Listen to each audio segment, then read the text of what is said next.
Seja bem-vindo, meu caro telespectador, a mais um episódio da Resenha BRL. Se não o melhor, um dos melhores podcasts de mercado financeiro, finanças e educação financeira aqui do nosso YouTube. Boa. No capítulo de hoje, nós vamos falar talvez alguns assuntos que vocês tenham aí no seu dia a dia, alguns erros que nós cometemos na nossa tomada de decisão, quando a gente está ali investindo, quando a gente está estudando, às vezes nos pegamos pensando, caramba, como é que eu cometi esse erro? O que eu fiz de errado aqui no processo de investimento, né? Então, vamos falar aqui um pouco dos vieses comportamentais, né? Os vieses que cometemos ali no nosso dia a dia. Vamos falar de uma fronteira muito importante ali, né? Onde que começa o investidor, onde que começa o processo de investimento e onde que começa o apostador. Hoje está bastante presente ali a questão de quem é o investidor, quem é o apostador. E antes de mais nada, né, gostaria de apresentar aqui os meus bons e velhos amigos Diogo, Ricardo. Grande Roberto. Aê, teve até palminha. Hoje o Eric tá animado. Eric tá Boa tarde, senhores. É muito animado, episódio extremamente importante. Falar de dinheiro e não falar de psicologia, que é o que move basicamente as decisões de qualquer pessoa, eu acho que seria uma atividade incompleta, né? A gente tem que unir o técnico com o comportamento do ser humano. Bom, boa tarde a todos, os investidores que estão aí nos vendo, nos escutando. Feliz de novo de estar aqui, acho que assuntos sempre importantes. Você basicamente precisa ter um psicólogo muito bom para que você consiga ter a tomada de decisão correta. Acho que não só números, né? A empresa também ela não vive de números, ela vive também de momentos, acho que as incertezas. Então isso tudo faz com que o investidor tenha que ter cada vez mais um poder de conhecimento para que ele possa ter a melhor tomada de decisão. E você comentou, né, Marcos, dos vieses aí comportamentais, a gente vai falar bastante disso. Mas assim, muito feliz de estar aqui com vocês, camiseta do Brá, vai começar a Copa aqui. Vai brasa! Já estou confiante no Hexa. O polêmico vai brasa, né? Vai brasa. Bom, senhores, a primeira mensagem que eu quero passar aqui para vocês é um pouco... fazer como é que a gente deve realmente pensar o processo de investimento.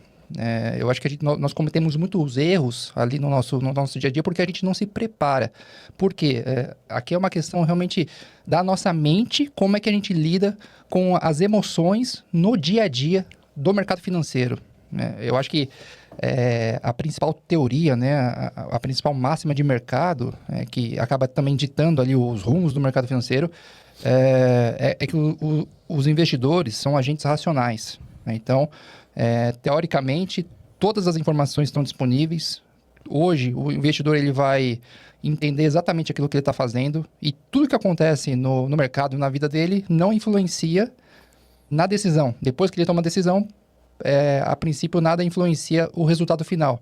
Na prática, é diferente. Na prática, nós somos bombardeados por novas informações no dia a dia, somos influenciados por diferentes notícias, teses, aquilo que as pessoas nos falam, né? Temos o dia a dia, as emoções sempre mudando e lapidando a forma como a gente pensa e age. E muitas vezes a gente nem sabe que está fazendo alguma mudança, mas está fazendo.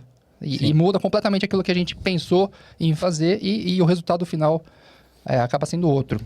Quando a gente vê mais a fundo esse processo, a gente entende que existe, né, alguns gatilhos mentais. Né? Seja ser humano, seja o investidor, existe alguns gatilhos mentais que acabam sabotando a nossa forma de pensar e agir com relação aos investimentos, né? São os vieses comportamentais, são as heurísticas, né? Que a gente acaba falando que pouca gente em casa entende que isso existe. E quando você sabe que isso existe, se antecipando a esses possíveis movimentos, a gente consegue ter melhores resultados, né? Então, no mercado financeiro, vou dar alguns exemplos. Aversão à perda, né? Ilusão de controle, efeito manada, FOMO, né? Que é aquela questão, vou ficar fora da festa, eu preciso investir a todo custo, né? Então, eu vou passar agora a bola aqui para o Diogo, para iniciar esse assunto aí. O que você entende que são os vieses comportamentais do investidor e como que você passa a mensagem para quem você está ensinando sobre como que se blinda, como essa pessoa pode se blindar desses efeitos, desses vieses que atrapalham a nossa tomada de decisão, Diogo? Marcos, acho que é importante que a gente está no mercado financeiro há um bom tempo e, efetivamente, quando a gente começa a estudar sobre esses assuntos, no atendimento, muitas das vezes, lá no início, a gente identifica o perfil daquele investidor e, de repente, já sabe que ele tem um comportamento enviesado, né? Que a gente fala que, poxa, a gente está fazendo uma oferta, a gente está fazendo uma recomendação e, de fato, ele ainda insiste devido a um comportamento. Eu acho que, assim, o viés comportamental é algo tão estrutural que ele vem da educação, né? De repente, o cliente ele foi criado dessa maneira. A gente pode falar aqui da aversão à perda, que é o cliente que não quer ver em momento algum a perda, ele prefere não ganhar... Você acha que a vida dele, desde da adolescência, aquilo que ele... a forma como ensinaram ele mesmo com relação do que seja a vida, influencia na forma como ele pensa o investimento, mesmo ele tendo ali as informações disponíveis daquilo que seria o mais certo, mais racional? Você acha que isso acaba carregando para tomar a decisão? Principalmente em momentos de cenário desconfortáveis, né? Cenário de perdas, cenário de queda, ou cenário de crise. É a hora que aquele cliente, ele puxa para as raízes. Ele vai voltar lá e falar, poxa, eu sou racional, eu tenho os números, eu acredito nisso, mas por via das dúvidas, eu não quero perder. Entendeu? Então acho que a gente já escutou muito disso, né, Ricardo? E isso é importante também para que as pessoas que estão fazendo assessoria, que estão falando de investimentos, respeitar também, porque a gente sempre fala, né, a palavra final é sempre do investidor, ele que bate o martelo e decide. Por máximo que, de repente, a gente tenha informações, seja munido de informações, entregue isso para o cliente e, de repente, tenha um caminho correto para que ele siga, mas a gente não pode de respeitar a opinião dele e saber que realmente para aquela... igual o médico, né? Ele faz a consulta, ele diagnostica e depois ele dá o remédio lá. Agora, se o paciente vai tomar o remédio, é a partir dele. Isso daí muito, nessa parte final, eu acho que acredito que entra muito o viés, né? O cliente que ele tem aversão à perda, ele é feito manada, se de repente ele tá vendo que todo mundo tá indo, a gente viu muito isso em criptomoeda, que teve esse efeito, que muita gente que quis investir em criptomoeda, mas não tinha o menor conhecimento, portanto que foi falado no cenário, poxa, todo mundo tá ganhando, e de repente tinha que estudar o ativo, e, enfim. Eu acho que só para finalizar aqui minha fala, o viés, ele é tão importante quanto qualquer tipo de outra informação ou análise de números da empresa. Enfim, acho que tanto o gestor, um CEO de uma empresa, ele tem um comportamento dele, às vezes ele é mais agressivo nas decisões da empresa, ou às vezes ele também... ele é mais relevante, ele é mais paciente, enfim. Eu acho que o viés é um conjunto e é uma parte bem importante aí pro investidor que ele quer gerir a carteira dele, acho que é muito importante. Colocando aqui em termos práticos, por exemplo, um desses viés que você comentou, aversão à perda, né? Basicamente, digamos que eu estou montando aqui uma carteira de investimentos iniciais com 4 ativos, sendo que nós temos 2 ativos que estão indo muito bem, valorizando bastante, e temos 2 ativos que estão indo muito mal, está caindo. Aquele investidor, o que é um investimento? É um processo, né? Eu escolhi aqueles 4 ativos, então eu tenho que mantê-los até que o objetivo seja concluído. A partir do momento que a gente, por algum motivo, o cenário muda, tem 2 ativos que começam a cair, começam a performar mal. O investidor, ele está aflito com aquela queda, né? O que ele faz? Ele vende aqueles dois ativos que estão indo bem, né? Para compensar essa perda que ele está tendo naqueles 2 ativos que caíram. Que pode ser uma perda momentânea mesmo. Né? Então, isso é uma aversão à perda. Só que é o nosso gatilho mental. É o certo a ser feito? Não necessariamente. Às vezes montou uma carteira de investimentos no curtíssimo prazo e aí mudou todo o plano porque o nosso cérebro sabotou o nosso processo de decisão. Eu vou passar aqui para o Ricardo. Ricardo, o que você, dada a sua experiência aí, quais são os principais vieses comportamentais que, seja você ou seja aquilo que a gente tenha visto no mercado, o que você acha que é mais presente no nosso dia a dia? Boa, senhores. Primeiro, entender de mercado financeiro, ele envolve não somente os ativos, né? A gente tem que entender que o que compra os ativos são pessoas por trás. E cada pessoa sempre tem algum viés, né? Sempre está tomando decisão com base em alguma informação, alguma notícia. Então, sempre tem, de fato, um gatilho que faz o investidor comprar. E o que eu acho que é interessante, né? Existe hoje uma literatura, né? Ou seja, assim como a gente tem que estudar balanço de empresa, a gente tem que estudar taxa de juros, existe uma literatura também por trás, né, do comportamento humano. Então, por exemplo, tem um livro, né, chamado Rápido e Devagar, do Daniel Kahneman, que ele é um psicólogo e ele ganhou o Nobel de Economia. Ou seja, como que um psicólogo ganha o Nobel de Economia? Porque, de fato, ele trouxe uma tese dos vieses, né? Que eu acredito que amplamente o mercado vem debatendo, né? Então, por exemplo, hoje tem na cabeça, né? Enfim, por teoria, o livro ele fala que tem dois sistemas, né? Tem o sistema 1 e o sistema 2. Por isso que é rápido e devagar. O sistema 1 é aquele sistema onde a gente toma as decisões de forma impulsiva, a gente quase não pensa. Por exemplo, se eu falar para você 2 mais 2, obviamente você vai responder de forma super rápida, que é 4. Agora, se você, por exemplo, 17 vezes 49, teoricamente você começa a acessar, por exemplo, o sistema 2, que é o sistema que faz com que você pense. Os dois, ele coexistem, eles precisam existir, né? Acho que o investidor, ele vai tomar de fato decisão, uma decisão mais impulsiva. Ele tem que saber diferenciar onde que ele está usando a decisão, está tomando uma decisão de forma impulsiva, e aonde que ele poderá, de uma certa forma, fazer uma análise um pouco mais criteriosa, porque tomar decisão de investimento, você tem, enfim, um viés de autoconfiança, efeito manada. Acho que a mensagem que a gente tem que passar muitas vezes tomar uma decisão de investimento, ela requer que você utilize o sistema 2, né, segundo o livro. É o sistema que você vai fazer uma análise, ou seja, talvez alguém que te recomendou, por exemplo, uma ação, ao invés de você simplesmente abrir teu home broker e comprar uma ação, por exemplo, que é o método, né, do efeito manada, enfim, qualquer viés que você queira utilizar, você vai utilizar o sistema 2, ou seja, deixa eu avaliar se de fato, dentro de um processo de investimento que eu acredito, se essa empresa realmente faz sentido eu comprar.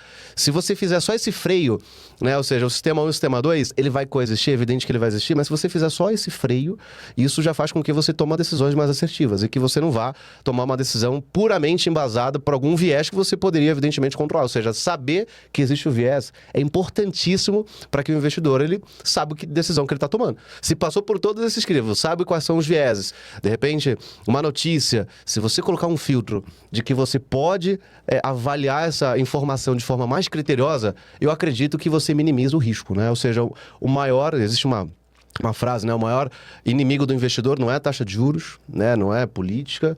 Na realidade, né? O maior é ele mesmo, né? Ou seja, é o próprio investidor tomando as decisões equivocadas. Então, o máximo que a gente tem é estudar, porque tudo tem uma base teórica por trás, né? Nosso papel aqui é exatamente esse, né? Inclusive, o fato de tomar uma decisão com base em notícias, né? Com base com aquilo que você acabou de ver na internet, no celular, no jornal, é um viés comportamental. Sim. É o viés da representatividade. Você não fez um embasamento ali, você não estudou o processo, aquilo onde você está investido. Você viu uma notícia, Petrobras encontrou novos poços de petróleo. A ação tende a subir nos próximos dias.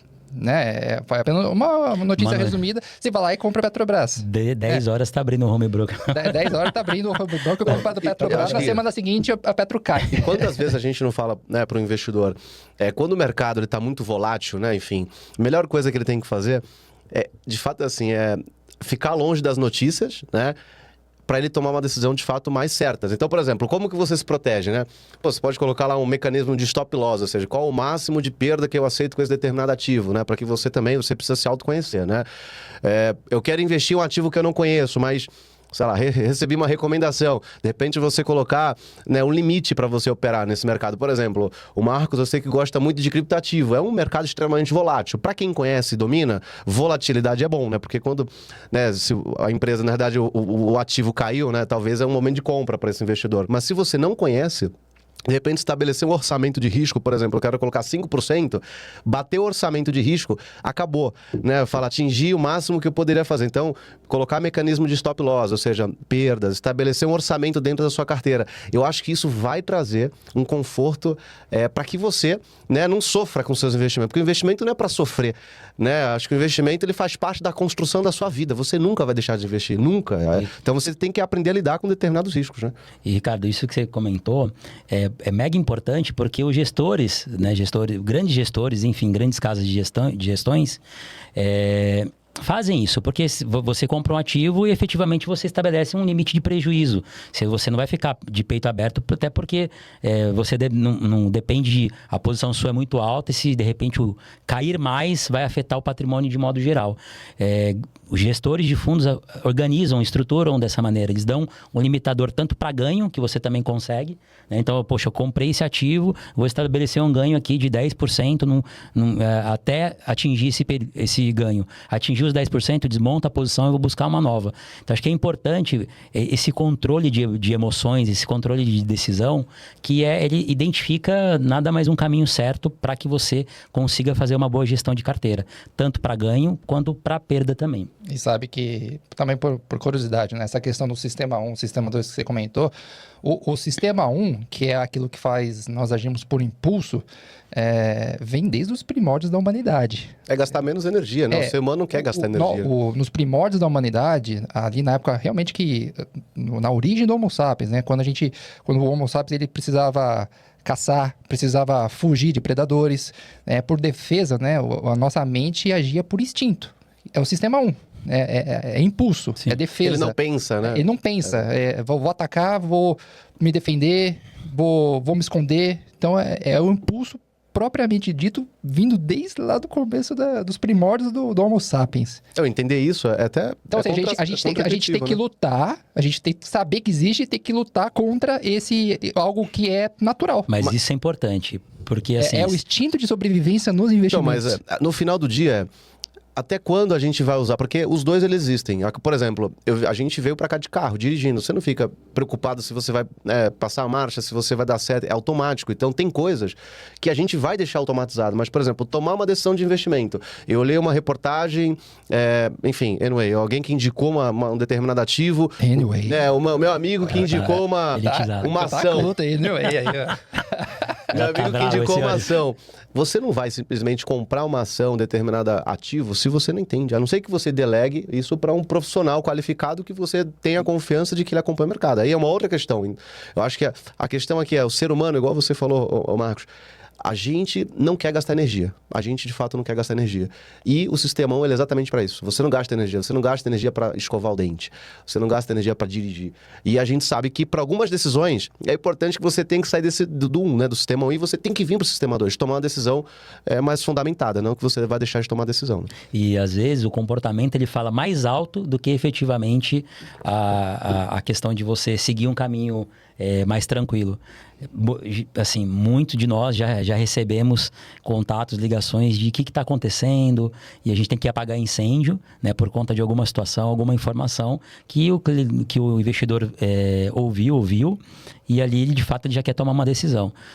O que é importante? Cada vez mais você está próximo de quem faz sua gestão de carteira, de quem cuida dos seus investimentos. Se você identificou que você tem um perfil que de repente possa submeter a uma tomada de decisão erroneamente, no sentido de você fazer alguma besteira, você tem que saber que você tem essa vamos colocar entre parênteses, deficiência, né? De decisão, para que você possa, e sirva como experiência, que nas próximas decisões você não seja levado pelos viés de comportamento. Interessante. E falando justamente de Sistema 1 e Sistema 2... vamos entender aqui qual que é a grande diferença entre o mercado de apostas, as bets, que estão muito presentes aqui no nosso dia a dia, e os mercados de investimentos propriamente dito. Trazendo alguns dados aqui, ano passado, por exemplo, vocês sabiam que 15% da população brasileira apostou. Esteve relacionado ao mercado das apostas, das bets. Isso representou 140 bilhões de reais. Em 2025. É maior do que o orçamento da pasta de saúde aqui no Brasil. Então, 140 bilhões foram gastos em apostas. Então, justamente essa questão da diferença do Sistema 1 para o Sistema 2, né? Sistema 1, um impulso, o instinto. Eu primeiro ajo, depois eu penso, independente do que aconteça ali no meu dia a dia. E o Sistema 2, estou ali no meu processo de investimento. Eu estou numa decisão racional, eu tenho paciência, eu tenho lógica até o resultado acontecer. Mercado de apostas, ali o que conta são os próximos 5 minutos, né? Os próximos 10 minutos, a próxima hora. Processo de investimento, os próximos 5 anos. Então, a questão que fica aqui onde que existe, onde que está delimitada essa fronteira entre as bets e o mercado de investimentos? Por que na visão de vocês, tanta gente vai pro mercado de apostas e achando que está fazendo investimento, quando na verdade não está fazendo investimento?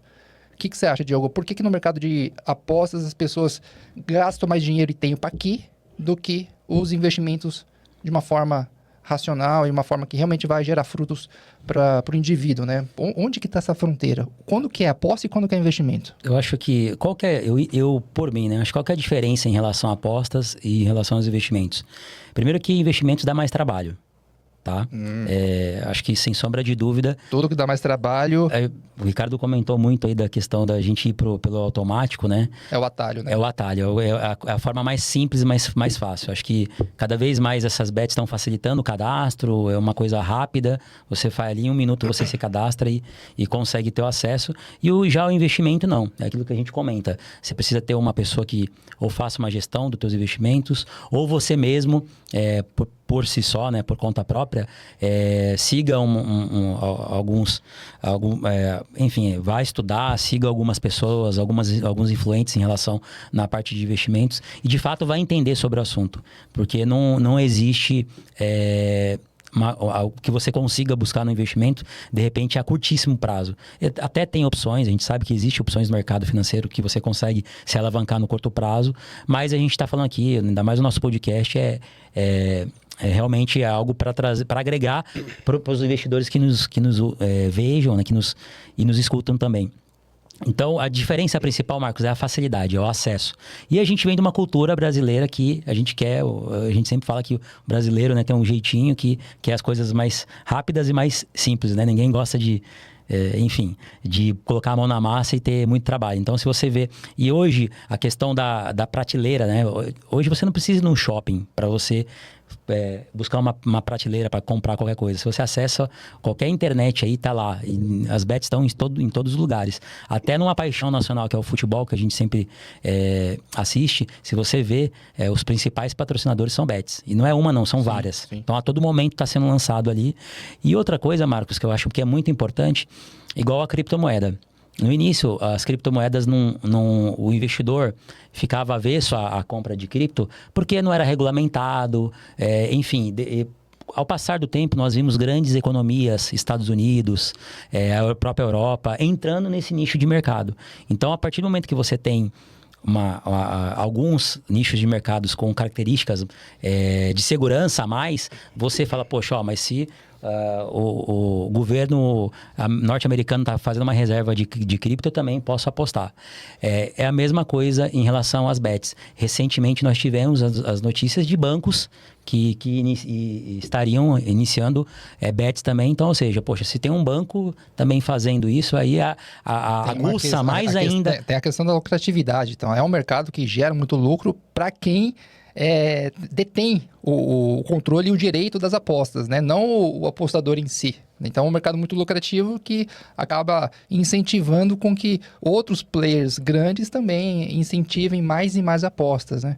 Eu acho muito curioso quando tem essa divisão, essa fronteira, porque mexe muito com justamente o emocional nosso, né? A nossa mente, ela é movida por emoções. É justamente o oposto daquilo que eu comecei dizendo, será que o processo de investimento é racional? Nós, seres humanos, somos completamente emocionais.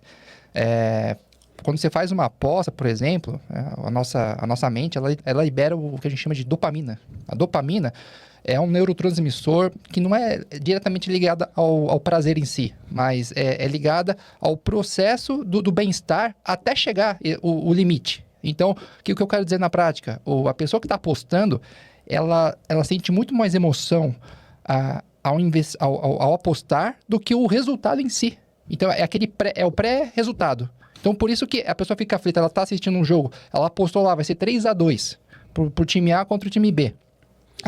A chance do 3-2 acontecer é baixa, mas ela se sente realmente no controle e entende que o resultado de 3-2, porque ela apostou, o resultado tem alta chance de acontecer. Só porque ela apostou. Mas não vai ser assim. Mas esse processo enquanto isso acontece, ela está assistindo o jogo, está torcendo pelo 3-2. A nossa mente está liberando dopamina. Dopamina é neurotransmissor que está ali incentivando o processo do bem-estar. Quando o jogo acaba, independente do resultado final, cessa esse processo. Só que aí a pessoa já tá naquele looping. Ela quer fazer uma outra aposta. Tá na adrenalina, né? A adrenalina. Ela dá a sensação do bem-estar. Então, é algo que tá ali, é o processo em si que acaba fazendo com que o looping ele seja infinito. E não o resultado final. Eu acho que também, só para finalizar aqui, passar por Ricardo, foram 20 milhões de brasileiros que têm acesso a algum incentivo do governo que utilizou esse valor, né, de alguma bolsa para apostar, para efetivamente ter algum lucro com essa aposta. Ou seja, a aposta esportiva, ela vai da classe, de todas as classes, né? Da A até a menor, dependendo do volume, mas acho que mais importante, as pessoas querem se sentir bem. E aquele mais ou menos na mesma situação. Poxa, o meu amigo tá aqui do meu lado, tô vendo ele ganhar, entra na questão do efeito manada. Se ele tá ganhando, eu também quero entrar, quero participar da festa, né, Marcos, como você disse. É o sistema 1 e o sistema 2 na prática, né, Ricardo? O que tá acontecendo aí?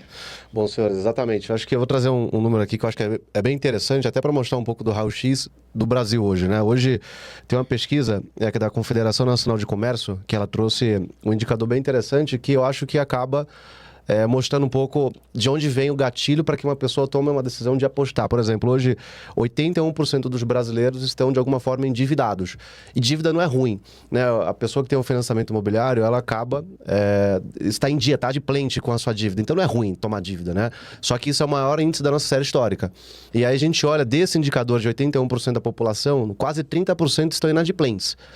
Ou seja, e o que isso gera, né? Primeiro, pessoas mais ansiosas, pessoas com problemas financeiros e que de alguma forma encontra dentro do sistema de apostas, por exemplo, o mecanismo de tentar alavancar o seu patrimônio. E o que o Marcos falou, no final, libera de fato dopamina, né? Então, isso gera dependência. Se gera dependência, isso se tornou um problema de saúde pública. A pessoa já tem dívida e aí libera dopamina ainda. Mais dopamina. A pessoa, ela tenta encontrar uma forma de tentar resolver o problema dela. Então, assim, isso de fato, isso é um problema de saúde pública. A gente sabe que os governos, inclusive, não só o brasileiro, têm tomado muito cuidado, porque na medida que você... eles têm colocado vários mecanismos. Então, por exemplo, você falou um ponto, Diogo, que eu acho que é importante. Hoje, mais de 36 milhões de brasileiros investem em bet, né? De alguma forma. Em apostas, né? A gente está falando bets, mas pode ser apostas em geral, né? Porque no mercado financeiro também tem apostas, a gente vai né? até abordar esse tema depois. Mas as bets, por exemplo, que eu acho que é o mecanismo que acessa todo mundo, né? Primeiro, é uma questão de saúde pública, né? De fato, tem a dependência, por isso que tem, né, pessoas que têm procurado profissionais.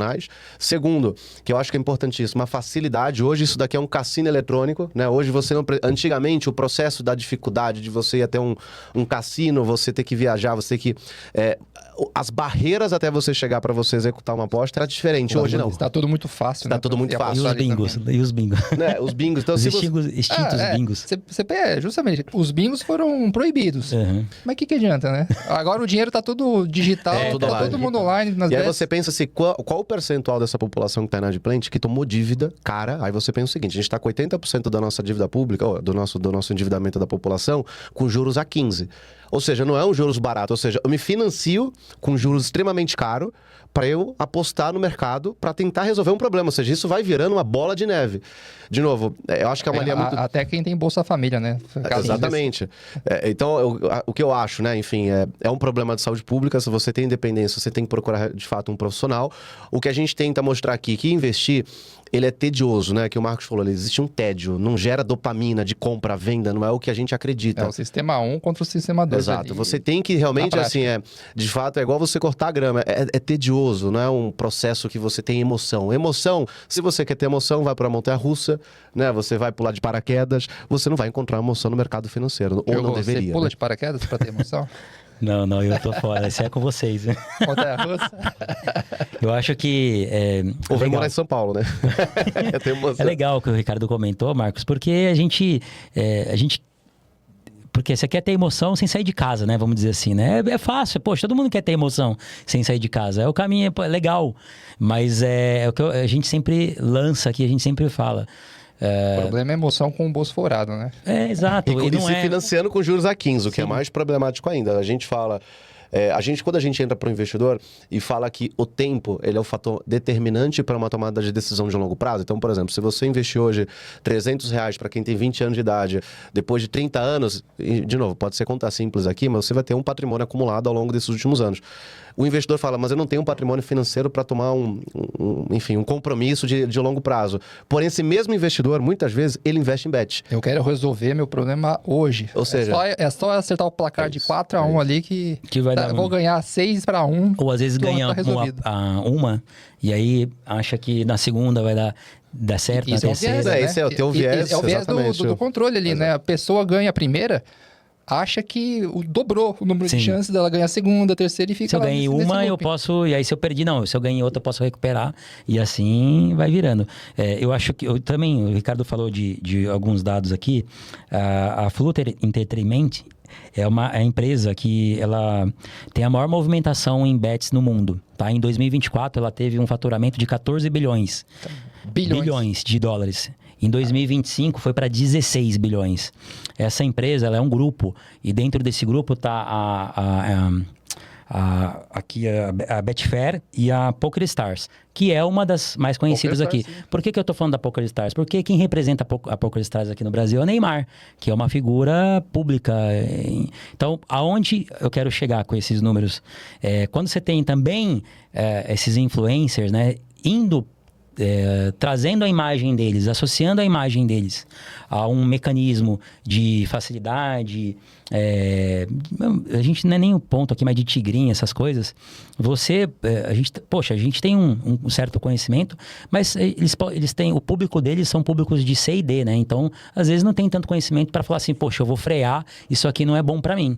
Então, às vezes vai na onda e também aquele dinheiro suado que ele ganhou, ele vai querer dobrar de uma maneira mais fácil. Então, tudo, gente, além de uma paixão nacional que nós temos, que é o futebol, que está lá propaganda a todo momento, acesso à internet, esses influencers também que, de certa forma, a população brasileira gosta bastante, estão inseridos nesse contexto de bets, isso é preocupante, porque a cada dia mais você vai recebendo informação a todo momento e tem uma hora que você fala, não, vou fazer uma aposta ali, acho que uma não vai dar problema. Acho que um ponto aqui que aí entra de novo no que eu falei no primeiro tema.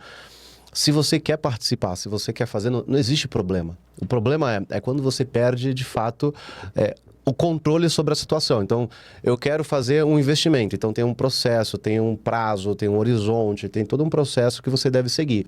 Agora, quando você quer apostar, você tem que saber que é uma aposta, ou seja, que não é um investimento, é uma aposta, né? Pega um pedaço do seu orçamento, né? Isso daqui te faz feliz, né? Que é a questão de felicidade, a dopamina, a geração de dopamina. A aposta é perder 100% do capital se a aposta dando certo. Mas você não vai colocar 100% do seu patrimônio. Então, por exemplo, eu gosto de apostar.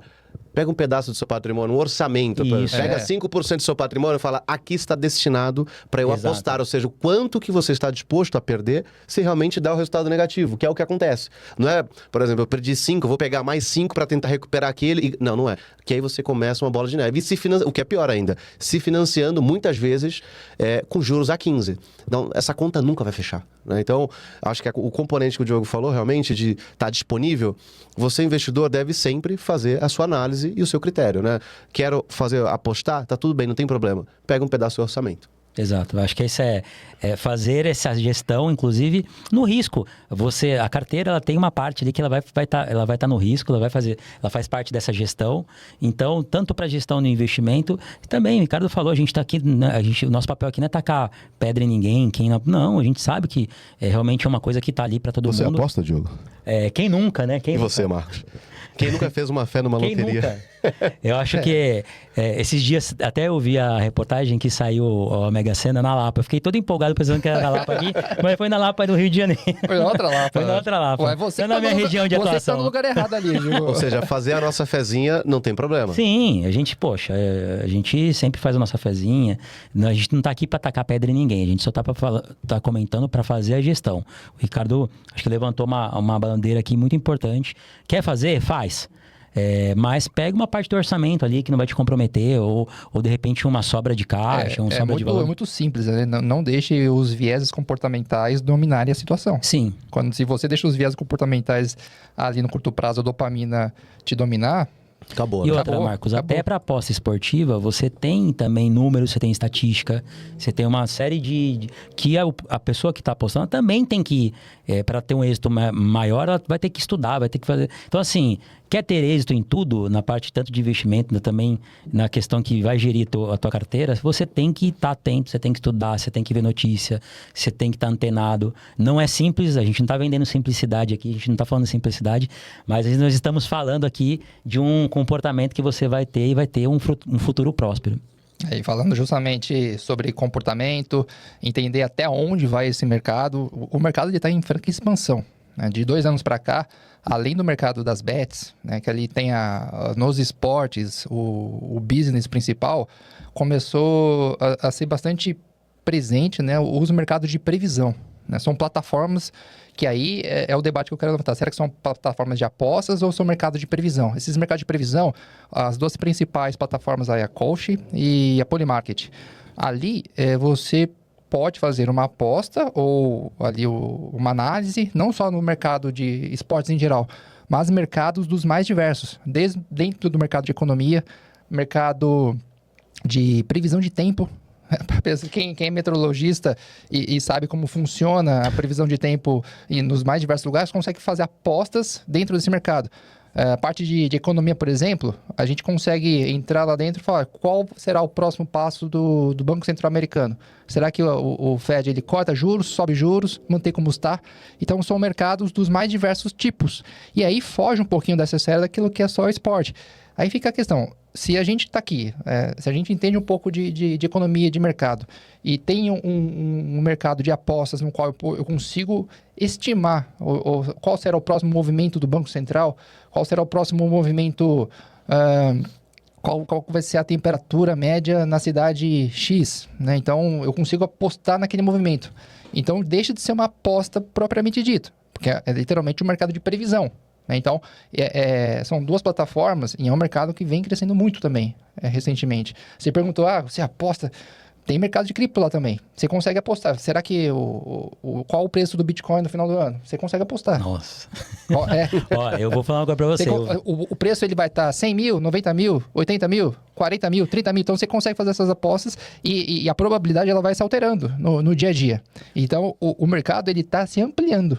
Né? Agora mudou, tem essa questão do mercado de previsão. Tem um mercado de apostas, que aí concordo, assim, se você pega um jogo de futebol, vou colocar o placar de 3-2. Qual o estudo, qual a base que a gente tem para saber se o jogo vai terminar 3-2? Muito, muito baixa, muito baixa. Agora, se você pega um mercado, qual vai ser o comportamento do Banco Central na próxima reunião da taxa de juros? Dá para estudar. Você tem um clima ali, né? Você tem Você tem um embasamento. Uhum. Então... Vocês concordam com essa nova roupagem do que seria o mercado de apostas? Ou vocês chamam isso como... Não é um mercado de previsão mesmo? Eu discordo, porque no final você sempre vai ter uma justificativa para você ancorar aquilo que você quer falar pra gente. Entendeu? Por exemplo, não você, eu digo quem entra no mercado. Então, por exemplo, se você classificar como aposta, se já tem partido pressuposto que você tem que adivinhar uma previsão, já tem um componente da dúvida e que você não está sob seu domínio. Então, você, de fato, vai apostar. Então, se você colocar dentro da sua decisão que é uma aposta, tá tudo certo. De novo, não é errado apostar um próximo passo de um Banco Central, por exemplo. Você pode entrar no mérito, mas eu vou entender de economia, de queda de inflação, eu vou tentar prever a taxa de juros. Vai vir uma pandemia. Não tem como prever. Esse é o ponto. Por isso que existe o mercado de aposta. É aposta. Então, partindo do pressuposto que o mercado também está sofisticando, ou seja, basicamente, qual é a diferença de bet e você apostar na queda da taxa de juros? Você só mudou no final do dia, só mudou a plataforma, talvez, enfim, e fundos, por exemplo. Fundos hoje não vai apostar numa bet, vai apostar, por exemplo, no... Mas o que vocês acham que é mais difícil, mais fácil? Acertar o placar de um jogo de futebol ou é um mercado que você está lá praticando? Ou entender qual vai ser o próximo passo da... Mas de repente é um viés, né? Porque se o cara tiver, por exemplo, se o investidor ele for do mercado, enfim, do mercado esportivo, ele tem plena convicção de que, por exemplo, ele pode acertar não talvez o 3-2, mas ele pode acertar, por exemplo, com base nos estudos dele, com base no histórico do jogador. Ele pode fazer uma aposta contra um time, sei lá, Palmeiras e um time menor. Você vai apostar no Palmeiras. E qual sorte que você tem que isso vai acontecer? Não sabe. Então, assim, no final, depende do mercado e da cadeira que eu acredito que você está sentado. Se você estiver sentado numa cadeira de economista, você vai falar sempre com viés de economia. A mesma coisa no mercado esportivo. Então, depende. Depende da cadeira que você está sentado para você defender uma tese, entendeu? Enfim, é o meu ponto de vista. Eu acho que vai ter fundamento para tudo no final do dia. Eu também concordo. Mas eu acho loucura, né? Eu vejo algumas coisas na internet. Eu vi esses dias... Era quantos carros passavam na estrada. Mas, pra mim isso é loucura. Então, mas ainda assim, digamos que abra um mercado específico de quantos carros passam em um dia na rodovia... Certamente, quem é do ramo... É esse o ponto. Quem é do ramo, quem entende um pouco daquele mercado, são diversos tipos de mercado que você pode fazer. Agora, quem trabalha com meteorologia, abre o mercado ali para entender qual vai ser o clima, porque tem algumas cidades americanas que tem mercado, qual que vai ser a temperatura ou como é que vai ser o clima em Washington em 15 de dezembro. Mas, por exemplo, você é economista. Né? E tem gente que sabota. Eu vi uma notícia recentemente, por exemplo, alguém que tinha feito ali uma pós. Eu acho que em Washington vai fazer 20 graus e não vai chover, né, no dia tal. Só que essa pessoa, ela sabotou, porque ela sabia onde ficava o medidor de temperatura da cidade. E foi lá e colocou um termostato ali, colocou alguma coisa que fez com que o próprio medidor esquentasse. Eu vi essa reportagem. Aí tem a manipulação. Mas, por exemplo, só um ponto, você é economista, né? Tá aí, por exemplo, um indicador que aí é unanimidade, né, na vida, qual vai ser a taxa de câmbio por fechamento desse ano. Ou seja, por mais que os economistas tenham um modelo, parte de uma projeção... Tem esse mercado também. Então, eu digo tem, mas... É quase unânime que 100% dos economistas sérios hoje falam que não conseguem prever. No final, a projeção ela faz parte do ser humano tentar antecipar o futuro. 30 casas de mercado estimando o câmbio. Só uma acerta. Só uma certa. Ou uma vai acertar. E aí tem o fator sorte também. Tem o fator sorte. O que é mais provável? Acertar a taxa de câmbio de alguém que está lá no dia a dia ou alguém... aleatório. Alguém que não está e queira acertar o placar do jogo de futebol. Esse é o ponto. Aí você tem um fator sorte. É complicado você se apegar qual dos dois é mais provável. Né? Então, eu acho que não tem nenhuma... Acho que é fator sorte. Eu acho que os dois entram no mesmo nicho. Por exemplo, você pode saber de economia. Se você for um efeito binário, vai subir ou não vai? Por exemplo, você acha que a taxa de câmbio vai ficar acima de R$5 ou abaixo de R$5? Jogou você é binário? Não, mas é uma decisão sim ou não. Você pode, por exemplo, uma pessoa que nunca esteve no mercado, ele pode fazer uma aposta e acertar sendo que um economista. Você pode estar anos no mercado e também errar. Ou seja, depende também da quantidade de possibilidades que você dá. Eu costumo falar que uma vez eu atendi uma pessoa que tinha certeza que o Brasil ia ser campeão na Copa de 2014. Tem mercado de quem vai ser campeão da Copa. E inclusive ela postou um valor. Tanto é que eu comentava em casa... O Brasil, se eu não me engano, tá com... Acho que 3%, alguma coisa assim. Então, é baixa. O Hexa vai vir. Agora eu vou colocar... Não. Mas aí o que acontece se a gente faz uma aposta nas 8 principais seleções ali, né? A pessoa é um hedge. Pô, Espanha, Argentina, Alemanha, França, Brasil... Aí vai lá, o Japão vai ser campeão. E aí?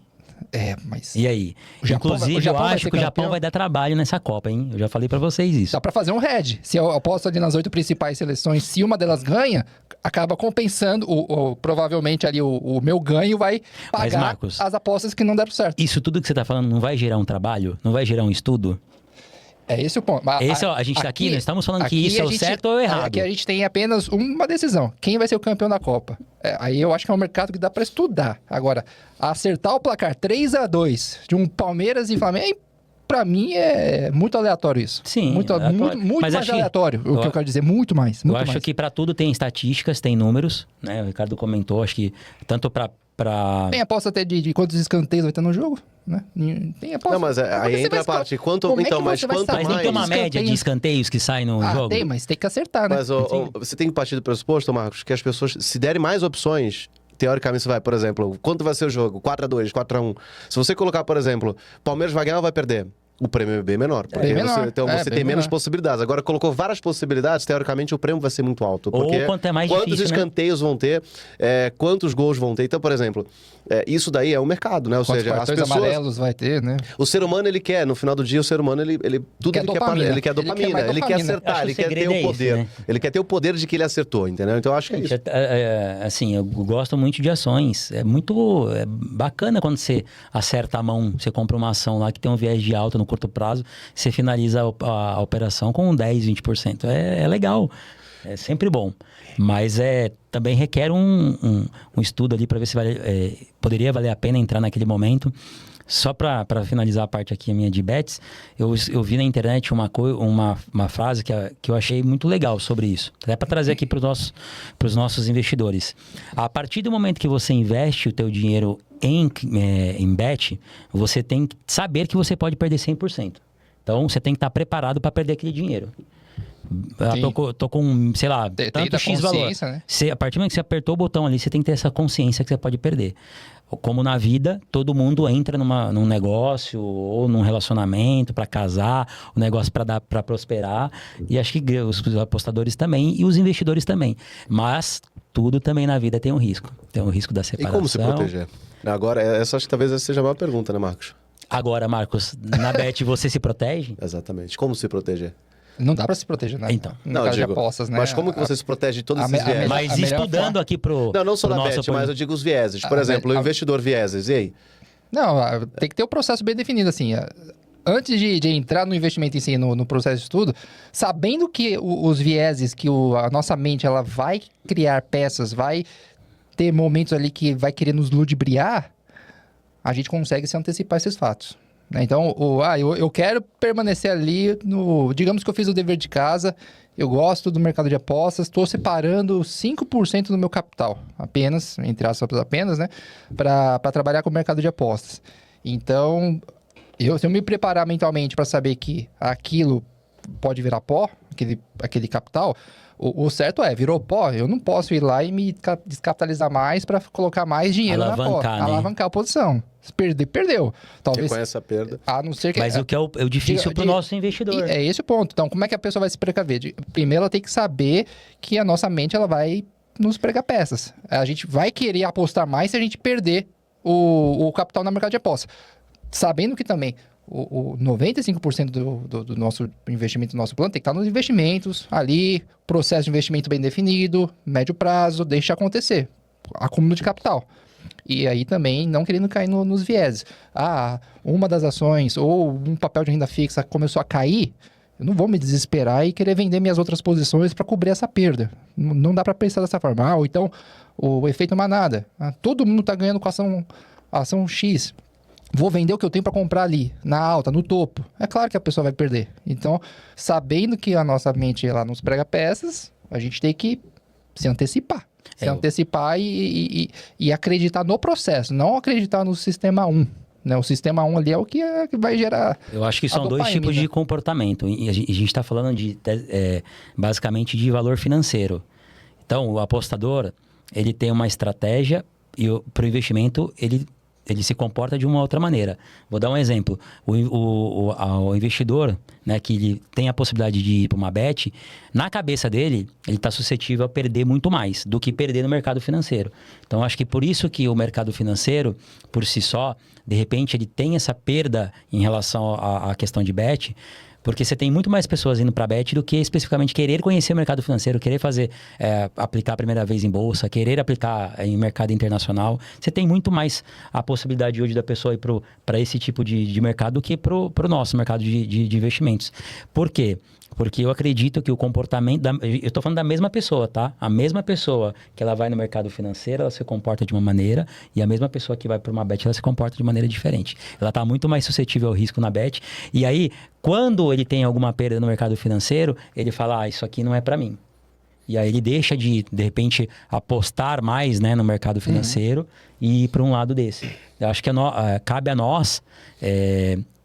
né, como pessoas que trabalham com investimentos, cada vez mais falar com esse investidor para que ele tenha essa noção que o nosso mercado ele também é suscetível à volatilidade, não tão quanto... até quanto, né? Porque também tem bastante opções aí que você pode perder tudo rapidinho.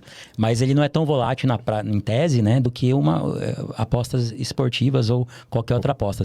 Só para finalizar minha fala, vocês também eu vi uma reportagem também de um soldado norte-americano que ele apostou na invasão, o dia certo da invasão do Iraque. Ele ganhou recurso financeiro sobre isso e o governo americano descobriu e ele foi preso. Então, gente, caminho mais curto, quer ser o bonitão, quer ser o espertão. Mas acho que o guia de bolso, né, que a gente pode classificar é não só bet, é claro, bet é aposta, e aposta você tem que ter um orçamento, dentro do teu orçamento, um pedaço para que você possa de fato perder. Mas para você encarar os vieses, primeiro você precisa entender que existem os vieses. E, de fato, você entendendo que existem os vieses, quando você tomar uma decisão de investimento, você precisa saber que talvez você pode estar fazendo um viés que vai te prejudicar. O efeito manada, por exemplo, você está comprando puramente por uma... né, todo mundo está comprando e você não quer ficar de fora da festa. Então, eu acho que você primeiro precisa entender o que são os vieses, que é importantíssimo e faz parte, né, de você compreender. Segundo, ter o seu método de investimento. Igual o Diogo falou, se uma ação caiu, por exemplo, teoricamente, não é para você se desesperar. De repente, vale a pena você estudar. Se você faz parte de um processo de investimento, estuda, porque pode ser que caiu, abriu uma oportunidade para você comprar. Então, se você tem um método muito claro, você não vai encarar como aposta, perdi, você só perde quando você vende. Então, ter método, tomar decisão de forma, usando o sistema 2, né, que é o que a gente falou desde o começo, eu acho que isso vai minimizar, pelo menos, né, enfim, a sua vida como investidor, ela vai ser melhor. A ideia aqui é, tem aposta, tem investimento de curto, investimento de médio e longo prazo, eu acho que você primeiro precisa se fundamentar, né? No final, acho que é isso, a ideia da psicologia do mercado financeiro é exatamente essa. Excelente, senhores. Papo bem rico aqui de informações aí. Acho que é um assunto pouco debatido naquilo que eu mesmo, naquilo que eu vejo no YouTube, em notícias. Eu acho que é um tema importante e que não é bem explorado ali pela mídia em si, né? Então, fico desde já agradecer você que está em casa aí nos assistindo, nosso telespectador. Novamente, se algo aqui faz sentido para você, clica no nosso botãozinho aqui de like e aí a gente consegue espalhar o nosso vídeo para mais pessoas. Ricardeira, Diogueira e Marqueira. Boa. Mais uma vez, muito feliz em estar com vocês aqui. Acho que cada vez assuntos mais polêmicos. Acho que o podcast aqui passou tão rápido, foi tão... Oitavo episódio, né, senhores? Oitavo. Estamos na expectativa aqui do próximo. De mercado de previsão. Exato. Sobrou até pra guerra lá no Irã, sobrou até pro soldado. Ali, até pro soldado. Nós estamos antenados em tudo. E muito feliz de estar aqui com vocês. Vamos... de repente, aí falar com os nossos investidores para trazer também assuntos pertinentes que a gente possa debater aqui nessa mesa. E um abraço, um beijo para todos aí, até a próxima. Acho que um ponto aqui também, senhores, compartilha esse tema de hoje foi indicação, né, de investidores nossos que acompanham nossas redes.